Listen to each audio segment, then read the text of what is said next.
আজ অনেকক্ষণ হলো কিছুই খেতে পারিনি। যদি একটা মোটা শিকার পেতাম। বাঘটি খাবারের খোঁজে জঙ্গলের ভেতর ঘুরে বেড়াতে লাগল। আহা, এখানে কত সবুজ ঘাস, একটু খেয়ে নি। কিন্তু ছাগলটি জানত না যে সামনে তার জন্য বড় বিপদ অপেক্ষা করছে।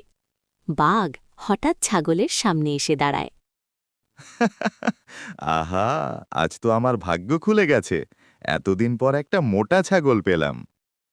বাঘমামা, আপনি কি আমাকে খেয়ে ফেলবেন? অবশ্যই, এখনই তোকে খেয়ে ফেলব। বাঘমামা, আপনি আমাকে খেতে পারেন, কিন্তু তার আগে একটা খবর শুনবেন। কি খবর? আজ সকালে জঙ্গলে একটা ভয়ঙ্কর বাঘ এসেছে। সেই বলেছে এই জঙ্গলের সব বাঘকে জঙ্গল থেকে তাড়িয়ে দেবে।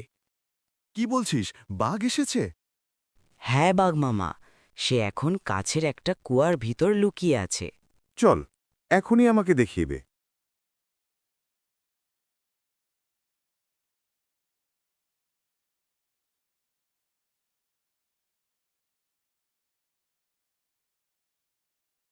বাঘমামা, ওই কুয়ার ভেতরেই সে আছে। আপনি নিচে তাকান। দেখি তো। সত্যিই তো একটা বাঘ।